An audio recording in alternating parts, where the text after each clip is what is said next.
Top Vert, votre émission dédiée aux questions environnementales à suivre sur Top Congo FM. Chaque mercredi à 20h après les infos, rejoignez-nous pour faire le tour de la question sur l'insalubrité. L'eau, la forêt, le changement climatique, l'agriculture, la pêche, l'élevage et tant d'autres sujets. Pour tout contact, plus des 43 81 920 03 687.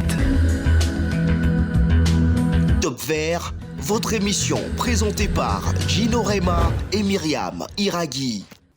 Bonjour et bienvenue dans ce nouveau numéro de votre magazine environnemental Top Vert. C'est sur 88.4 FM, Top Congo FM.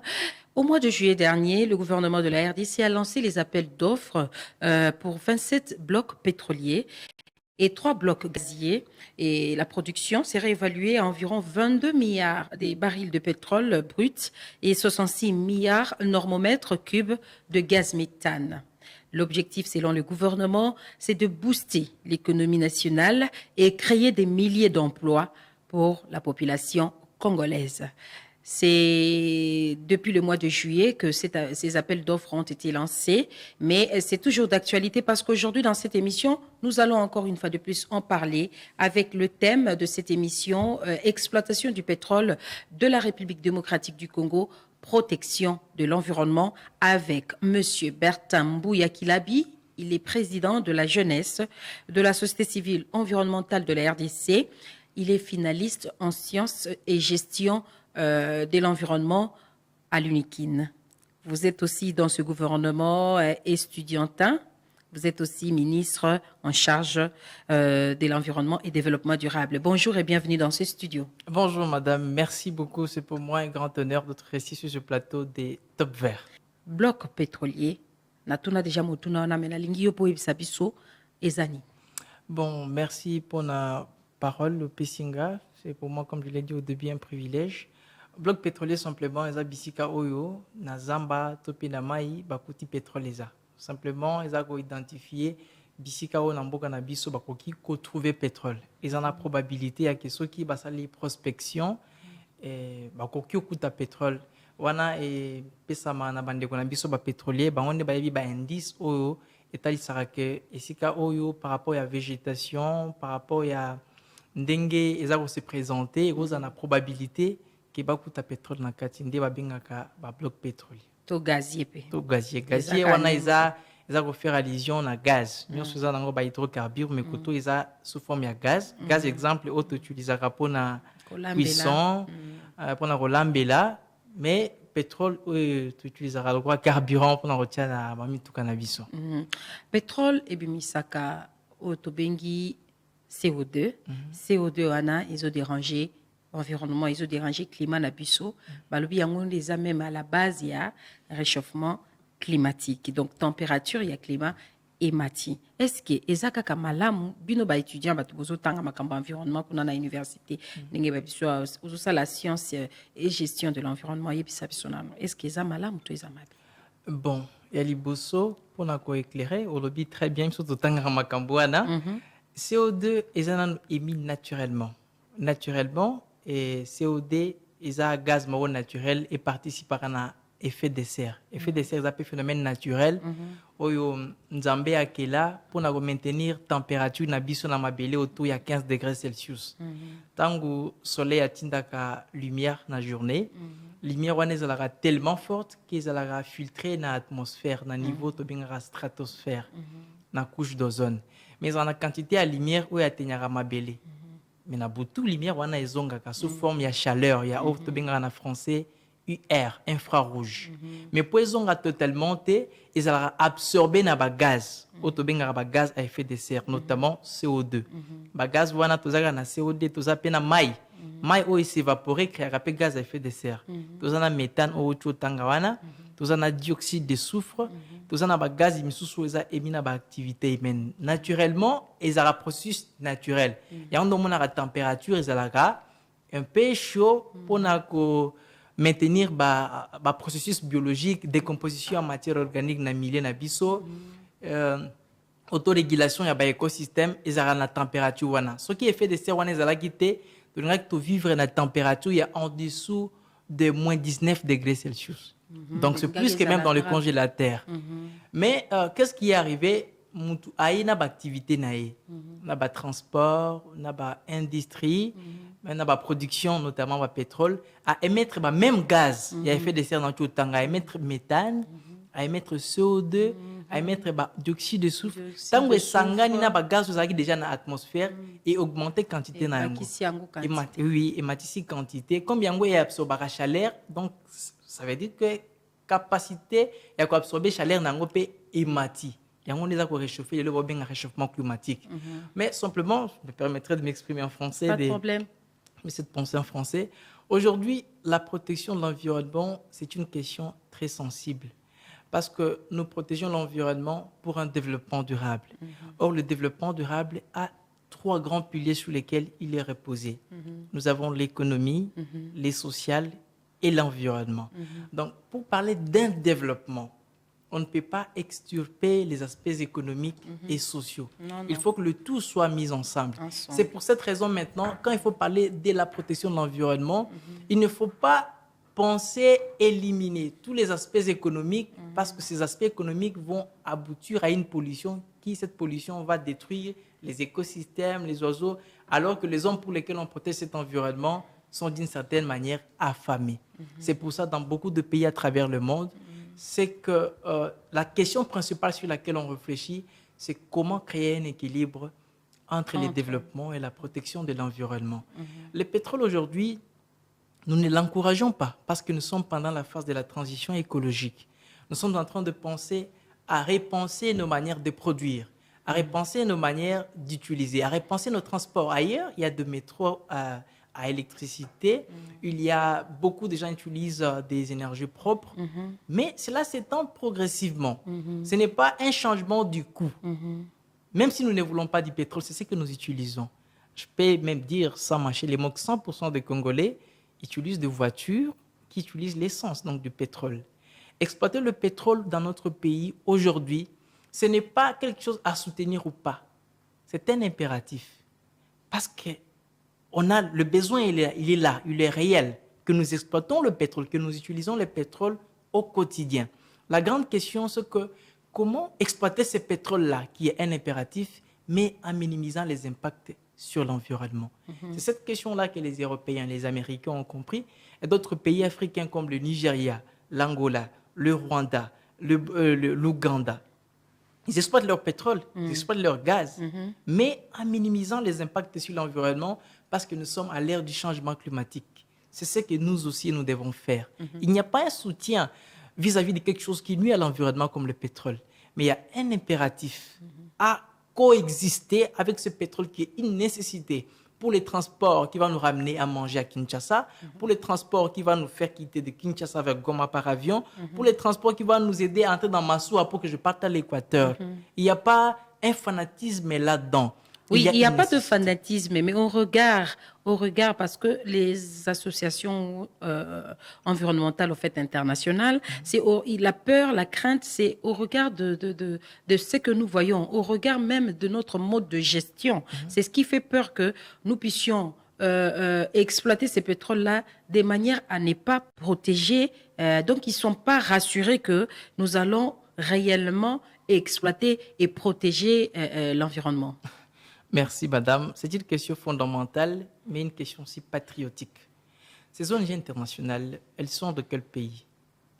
Ce sont les Américains, les Européens qui polluent autant le milieu que nous, qui devaient nous interdire, nous, RDC, qui ne polluent presque pas, à ne pas exploiter nos ressources? Non. Moi, je fais les sciences de l'environnement, vous l'avez mentionné au début. La pollution est question de seuil. Et d'ailleurs, dans l'accord de Paris, on a permis aux pays en développement d'émettre le moindre des quantités de gaz qu'ils peuvent émettre pour se développer. La RDC ne pollue presque pas. Il ne faut pas voir les petites bouteilles qu'il y a dans le Calamou ici pour assimiler ça à une pollution. Nous sommes en dessous du seuil. L'Afrique tout entière, en termes de la pollution de l'air, n'a une contribution de 4%.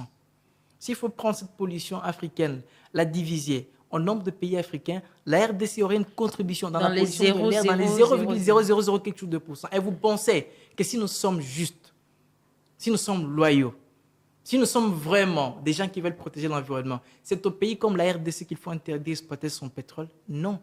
Sauf s'il y a des questions, par exemple, je dois le dire, qu'on dise que la RDC ne se développe pas, que les Congolais n'aient pas à manger, à ce moment-là, on accepte. Mais si c'est au nom de la protection de l'environnement, ça ne s'éprouve en rien du tout. On est en train d'évoquer le leadership. Le Congo, c'est quand même un pays souverain. Ce n'est pas aux étrangers de nous dire ce que nous devons faire de nos ressources. Si hier, nous avions des ministres qui n'ont presque rien fait, est-ce que ça veut dire qu'aujourd'hui, nous ne devons pas avoir des ministres parce que ceux qui ont été là n'ont rien fait? Nous sommes optimistes, nous sommes patriotes.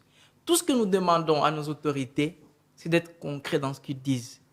Si aujourd'hui, à Kinshasa, on dit on arrête avec la production de bouteilles plastiques, que l'on voit quand même le suivi jusqu'à ce qu'on en arrête. Au lieu de promulguer des lois. Par exemple, ça, vous venez d'ailleurs de l'évoquer. C'est pourquoi la crainte est là. Parce que déjà, si les petits soucis, vous avez dit que les bouteilles qu'on retrouve à Kalamu ne représentent pratiquement rien en termes de pollution. Mais si c'est déjà un petit problème tel que celui-là, on n'arrive pas à le gérer, alors imaginez gérer ce qui a un problème, une situation capable de rentabiliser, au fait de générer des recettes dans la caisse de l'État, mais gérer ça. Une affaire comme l'exploitation, par exemple, des blocs pétroliers. Vous imaginez, c'est une tâche énorme, comparable à la petite tâche que le gouvernement n'arrive même pas à compresser. Nous restons optimistes. Nous donnons la chance à nos dirigeants d'être aussi réalistes et de répondre aux attentes du peuple. Parce que c'est pour ça qu'ils ont été élus. Là, vous êtes en train de conscientiser. Oui, mais nous parlons dans le concret. Bien sûr, puisque dans le concret, c'est là où je souci suis. de la communauté, au fait, des ONG internationales, c'est que, au regard de tout ce que nous voyons, déjà, vous savez bien que même l'argent en termes de crédit carbone, la RDC n'a bénéficié presque pas comme il le fallait.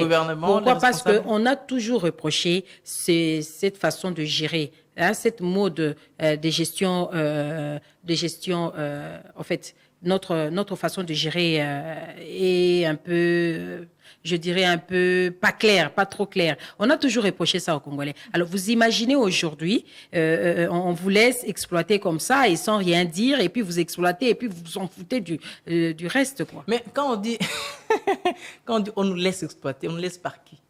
Ce sont nos ressources. Je crois que le gouvernement est venu avec une nouvelle énergie. Nous, en tant que peuple, moi quand je vous parle, je suis jeune. Je suis en train de finir mes études. Il y a des aînés qui ont fini, qui n'ont pas de travail.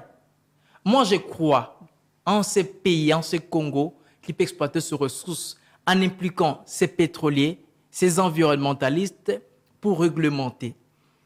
Bien sûr, pour construire l'avenir, on se sert du passé. Mais si le passé est négatif, ce n'est pas dire qu'on arrête tout. On peut se servir de ces passés négatifs pour rebâtir de nouvelles bases, envie d'exploiter rationnellement le pétrole dans notre pays. Il y a la possibilité. Vous n'allez pas me convaincre, madame, que le Nigeria a une très bonne gestion plus que la RDC, que le Rwanda en a, que l'Ouganda, que l'Angola a une très bonne gestion plus que la RDC. Le pétrole aujourd'hui, ceux qui les détiennent, ils ont de la puissance. Parce que c'est la source énergétique incontestable actuellement, bien que nous parlons de la transition énergétique. Exploiter le pétrole dans notre pays va nous faire avancer. Et d'ailleurs, dans ma perspective d'environnementaliste, ce que nous prenons dans l'exploitation rationnelle est le fait que les sérieux soient là. Je conscientise en même temps qu'on exploite le pétrole quand nous avons de revenus, qu'on entreprenne de ressources alternatives. Par exemple, on a l'argent ici, l'exploitation pétrolière, on investit dans l'agriculture. On a l'argent de l'exploitation pétrolière, on investit dans la fabrication de voitures électriques, dans la fabrication de panneaux solaires. Ce sont là les énergies propres. Tant que nous restons dans le discours, et la communauté internationale est en train de parler, mais combien de temps? On reconnaît la RDC en tant que pays solution depuis longtemps. Ce n'est pas commencé seulement à l'époque de l'excellence F. Bazaïba. On nous reconnaît en tant que poumon. Qu'est-ce que nous avons eu de concret? Jusqu'alors, rien. Je crois que l'heure n'est plus au discours de foi, aux promesses de foi. C'est les temps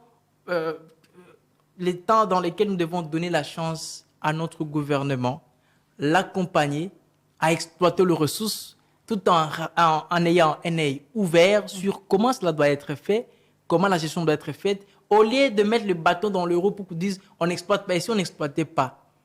Hier, c'était les charbons. Aujourd'hui, c'est le pétrole. Demain, ce sont les énergies renouvelables. Le pétrole dans les sols, c'est une bombe à retardement. Les gaz dans les lacs Kivu que nous avons, si nous ne l'exploitons pas, au nom de la mauvaise gouvernance, c'est une bombe à retardement. Comme le gouvernement a eu l'initiative, nous, en tant que Congolais, en tant que jeunes de la société civile environnementale, nous soutenons l'initiative. Nous ne sommes pas toujours là pour jeter des pierres. Nous soutenons. Mais nous avons de bornes que nous mettons.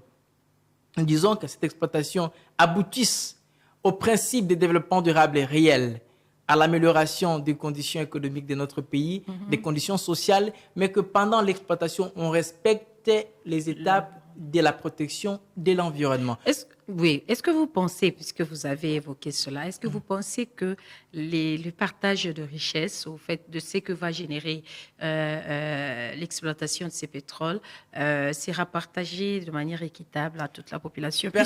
Puisque Greenpeace, l'une des craintes, c'est aussi, non seulement on parle de conséquences catastrophiques, notamment sur les communautés riveraines de ces blocs pétroliers. Laisse-moi terminer ma question.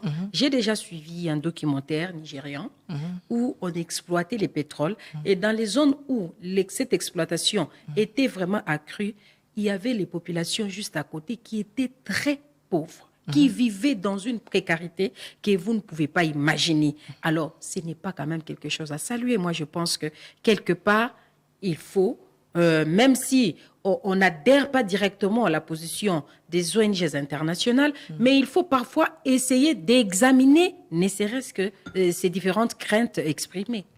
Oui, madame. Personne n'est là pour accompagner la souffrance des autres. Si même le gouvernement décide d'exploiter le pétrole, je ne suis pas porte-parole du gouvernement ici, c'est pour sortir notre pays dans sa pauvreté. Aujourd'hui, nous parlons pétrole, tout le monde en parle. Quand il y a braconnage dans nos parcs, on n'en parle presque pas. Dans Virunga, dans d'autres parcs. Les gorilles sortent de nos frontières de manière frauduleuse. On n'en parle presque pas. Quand il y a déforestation, carbonisation dans le parc, on coupe le bois par les troupes rebelles pour en faire de charbon de bois. Ils émettent des gaz. Certainement, ceux qui nous suivent à la maison disent qu'est-ce qu'il est en train de raconter. Ça ne se parle presque pas. Mais quand il s'agit de l'exploitation pétrolière pour nous développer, nous, ça devient une question internationale. Ça, c'est de l'hypocrisie qui a atteint son paroxysme. L'exemple du Nigeria n'est pas un exemple à encourager lorsqu'on exploite le pétrole dans une zone et que dans cette zone, le peuple demeure plus pauvre qu'avant. Ce n'est pas à encourager. C'est de cette manière que nous soutenons aussi cette lutte de promouvoir une exploitation rationnelle. Parce que je l'ai dit toujours, c'est une vision que beaucoup de jeunes partagent aussi. La protection de l'environnement devrait mettre l'homme au centre de tout. Donc, avant de parler arbre, eau, sol, il faut d'abord parler de l'homme. Donc, si on exploite, les privilégiés d'abord, c'est l'homme. Il faudrait que cet homme-là bénéficie de ses ressources naturelles parce que, d'une certaine manière, il a participé à la protection de ces ressources. Même les pétroles, il y a des peuples qui ont participé à la gestion de forêts, que ces forêts ont donné des feuilles de matière organique qui se sont décomposées pendant des millions d'années, qui ont donné de pétrole. Ça veut dire que nous ne pouvons pas encourager le fait qu'on exploite une ressource, que ce soit les diamants, l'or, les coltans, le pétrole, dans une contrée, que cette contrée des mers pauvres. C'est comme ça que nous sommes en train de mettre déjà des garde-fous de maintenant, que si vraiment notre pays tient à exploiter son pétrole pour le développement, nous soutenons. Mais que cette exploitation respecte les normes environnementales, respecte le principe du développement durable. Parce que si cela est respecté, notre pays va faire un pas vers le développement. Je ne peux pas accepter rester dans les anciens discours, se contenter des discours qu'on nous dit à l'extérieur alors que nous sommes dans la pauvreté. Que nous sommes riches sur une abondante richesse en tout cas, nous sommes un mondiale. tout petit peu révoltés. Les changements climatiques actuels dont on parle, tout le monde en est conscient. Mais nous n'en sommes pas responsables. Nous avons des pluies diluviennes, la perturbation des calendriers agricoles.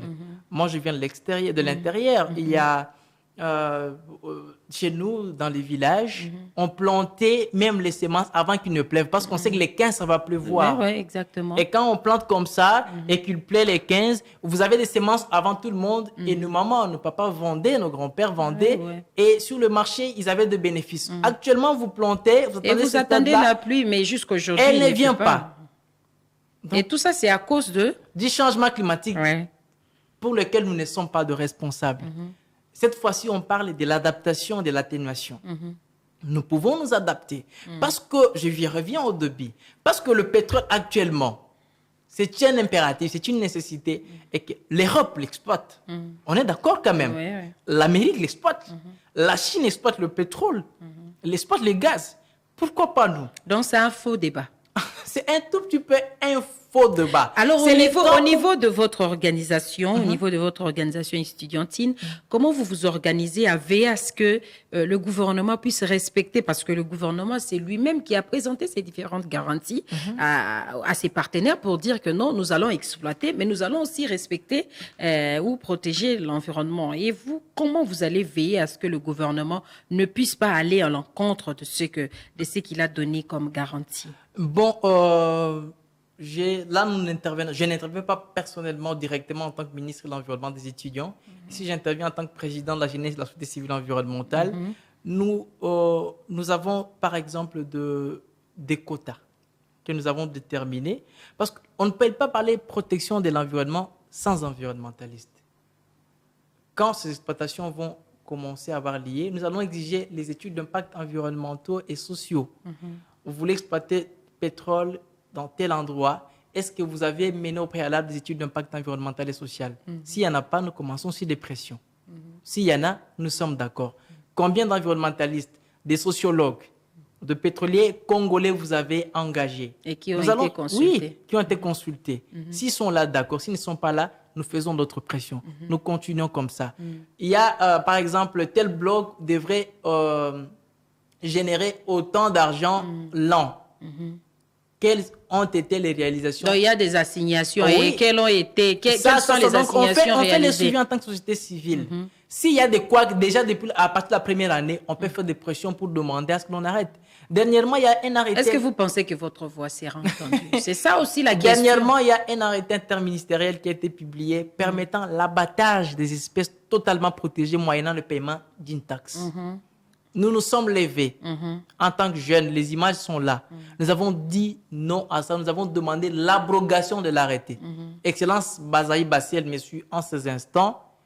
Elle connaît que nous avons agi, nous avons écrit, elle a répondu, il y a une équipe qui travaille pour voir le pour et le contre de l'arrêté et l'abroger si possibilité il y a.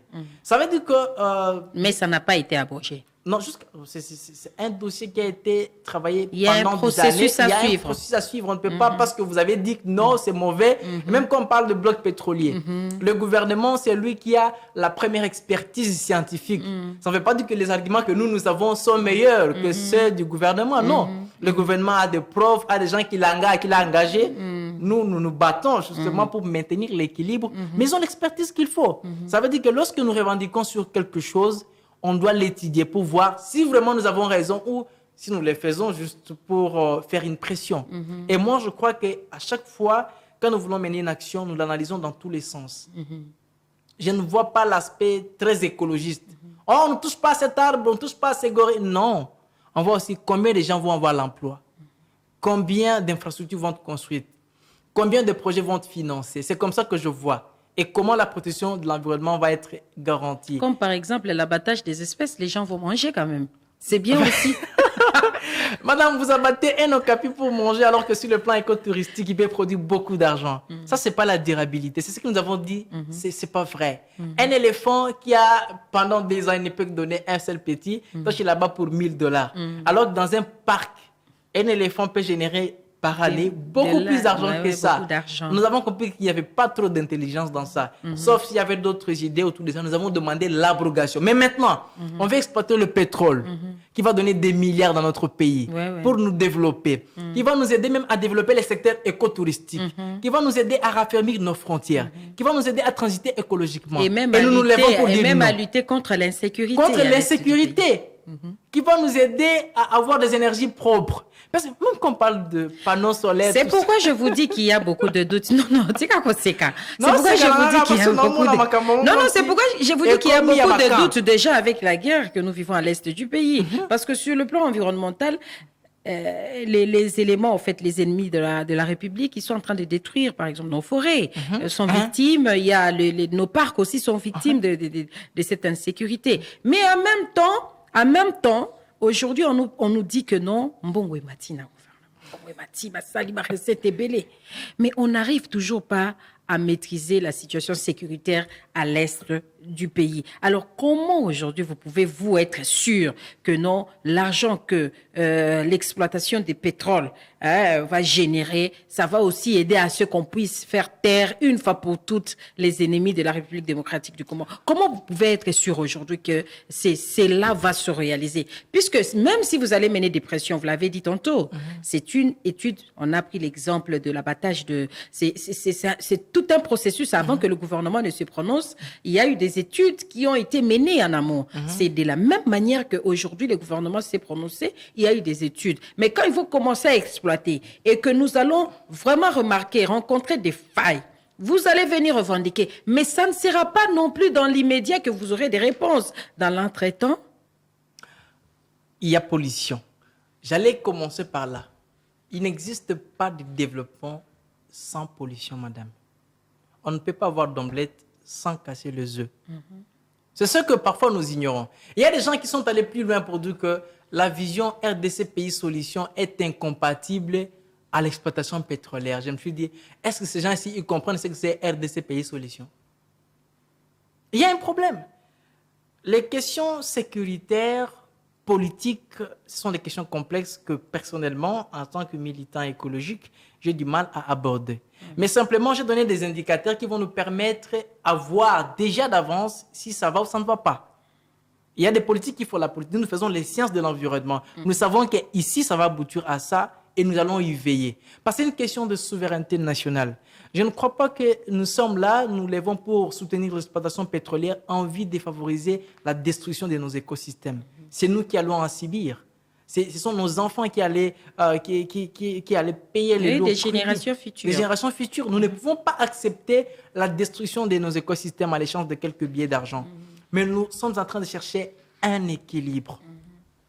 Parce que ça se fait en Angola, ça se fait au Rwanda, en Ouganda. Vous pensez que ça ne peut pas se faire ici, madame? Et on ne voit que des arbres qui seront coupés, un animal qui sera abattu, quelques fumées qui seront dégagées. C'est comme quelqu'un qui fumait de la cigarette dans un stade, ça va polluer. C'est ça l'exploitation pétrolière en RDC. Un grand massif forestier à travers le monde. Plus de 50% de la forêt du bassin du Congo.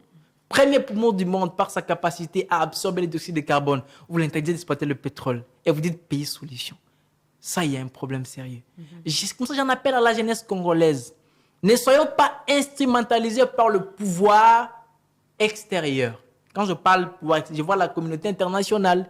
C'est depuis longtemps qu'on nous promet des choses irréalisées, même irréalisables, jusqu'aujourd'hui. Je crois que nous sommes aussi souverains, autant souverains. Avec les études que nous apprenons, des sciences environnementales, nous sommes formés dans ces pays pour ça.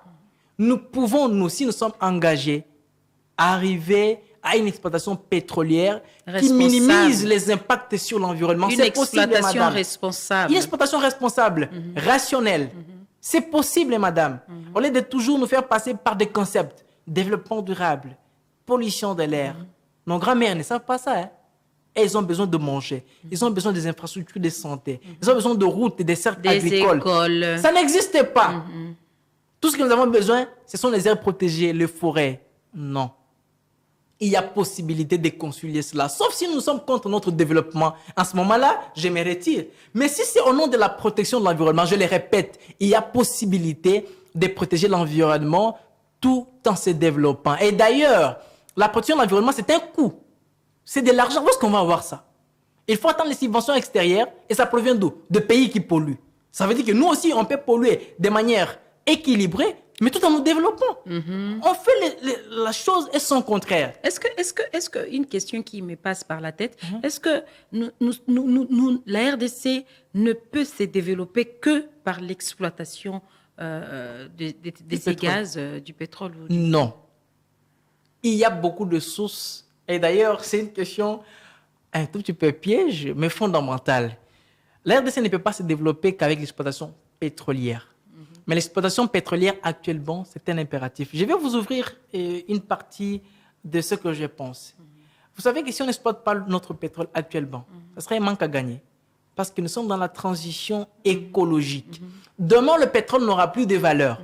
Or, si aujourd'hui, 100% des véhicules congolais utilisent le pétrole, nous utiliserons le pétrole d'autres personnes. Et c'est que nous devrions avoir le paix de notre pétrole. Nous ne l'aurons pas. Or, la pollution de l'air est transfrontalière. C'est la même chose avec le cobalt aujourd'hui parce que ils sont en train d'imaginer comment rouler de manière naturelle avec des énergies propres.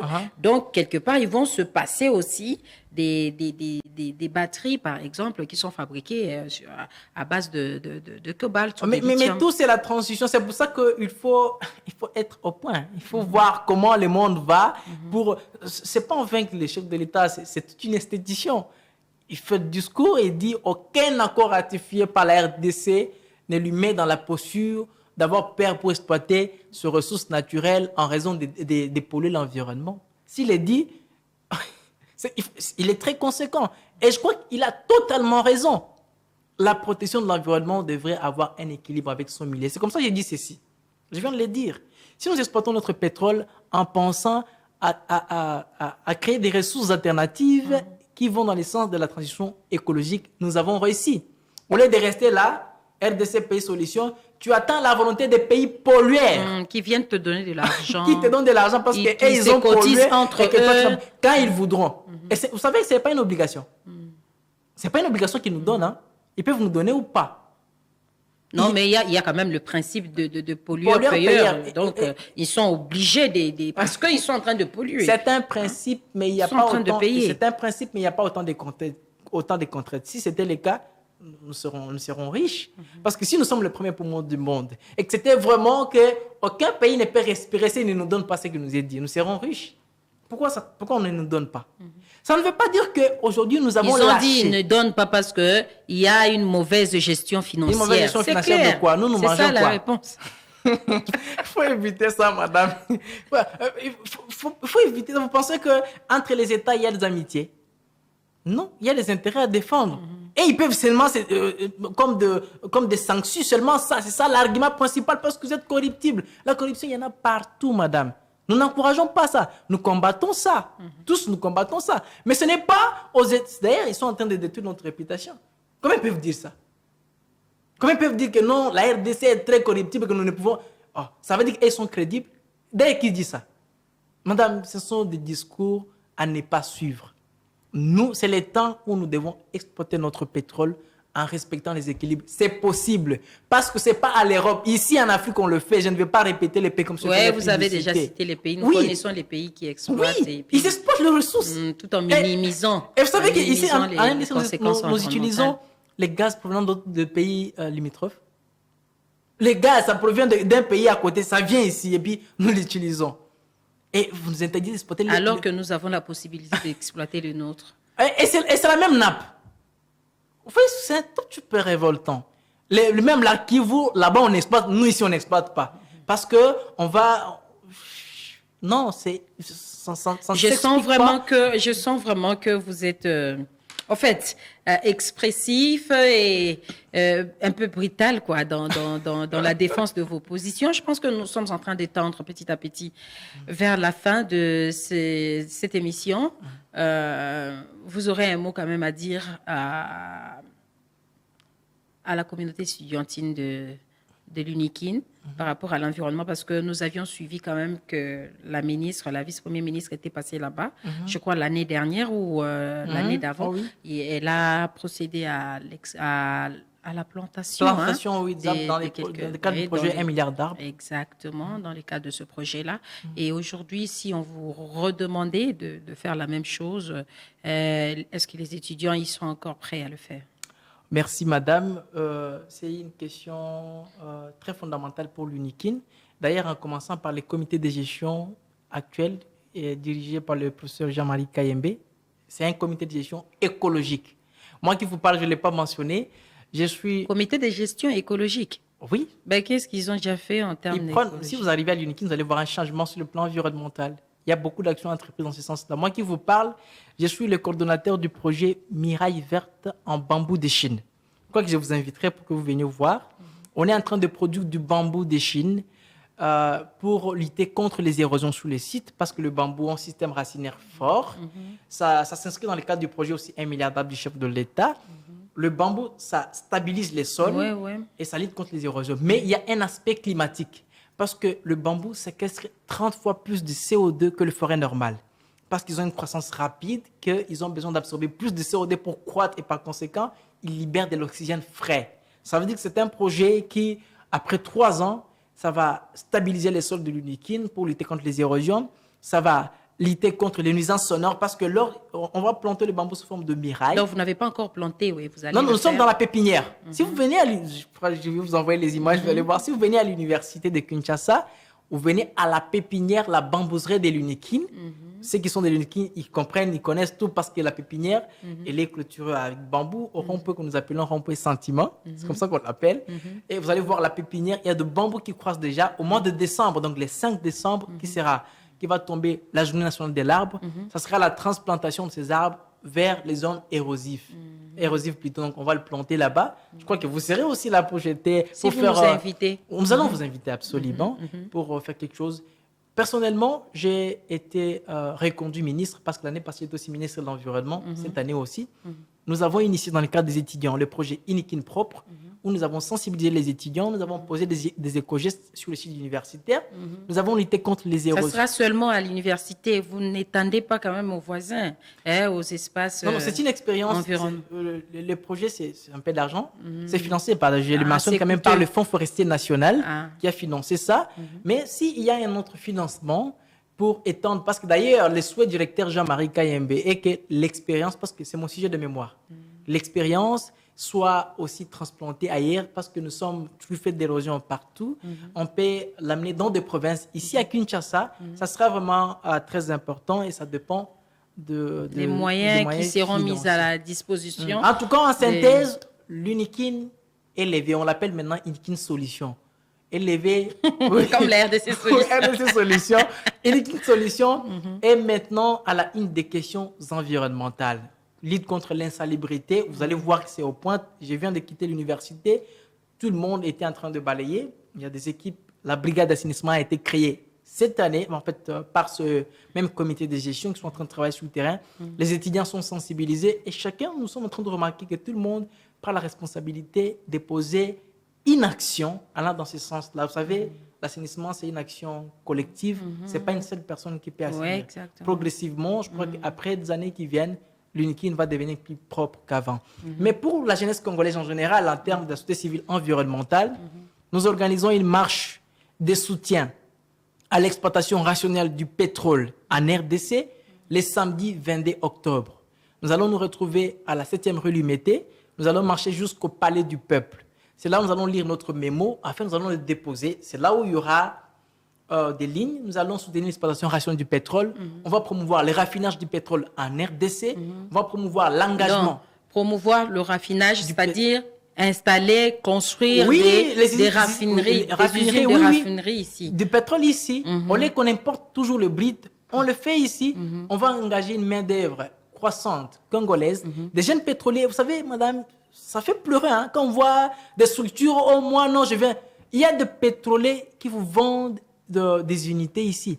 Quelqu'un qui a fini un pétrole et gaz, vous pensez qu'il peut travailler où? S'il n'y a pas d'exploitation pétrolière. Et quand on voit tout ça là, les gens ne voient que les arbres, ils ne voient pas les familles qui ont... Non, madame, parfois ça fait rire, mais ça fait révolter. Les gens ne voient pas les familles qui ont investi dans les diplômés congolais et qui chantent parce que il y a certaines structures internationales... Parce que le secteur n'est pas développé. Parce que le secteur n'est pas développé. Moi, je suis contre ça. C'est pour ça que je me suis élevé avec la dernière énergie. Il y a beaucoup de jeunes qui nous ont suivis. Qui peuvent travailler, mais est-ce qu'ils seront aussi récupérés pour travailler? C'est ça aussi. Mais c'est ça les combats. C'est ça les combats que généralement, on recourt toujours à l'expertise. En tout cas, Touroyo Simbate, Touroyo, président Zoyo Kanga, ça c'est le top Congo. Le président de la République me suit, les ministres Iso Kabir me suivent, les ministres de l'Environnement va certainement me suivre. Touroyo Simbate, so boche ba gente. touro et simbate. So botier ba jeune licencié, ba jeune congolais te et que on recourt à la main d'œuvre extérieure et ko simbate en tout cas. Merci beaucoup Monsieur Bertin Tosilisiawa. Bandeko balandi tosukia na mokolo alelo na kanisa bosimbi penza parce que on a beaucoup plus parlé en français mais bosimbi que ba jeune ya unikin ba o bazali bongo na kati ya science to na faculté je dirais département sciences et gestion de l'environnement bango bazo soutenir les kanisi o babengi linzenga ya gouvernement ya ko exploiter pétrole ya mboka na biso République démocratique du Congo et ko sunga bango pepo bazwa misala balobi ke bango balingi bango basala po bao bazo si sa ba classe na ba pétrole na ba gaz bazo zwa misala tenzo kande soki exploitation ne bandi lelo bakozwa misala ba rotika et puis au sale bana respect environnement et puis bango balobi ke ko sala mana respect environnement ba robebisa environnement te balobi bakolandela ngo penza na bokebi na kanisa to suki lelo pona na émission oyo merci mingi na pesi sous merci nengo yaki awa botika malam bande ko balandi to kutani na mbalasima. Top Vert, votre émission dédiée aux questions environnementales à suivre sur Top Congo FM. Chaque mercredi à 20h après les infos, rejoignez-nous pour faire le tour de la question sur l'insalubrité. L'eau, la forêt, le changement climatique, l'agriculture, la pêche, l'élevage et tant d'autres sujets. Pour tout contact, plus des 43 81 920 03 687. Top Vert, votre émission présentée par Gino Rema et Myriam Iraghi.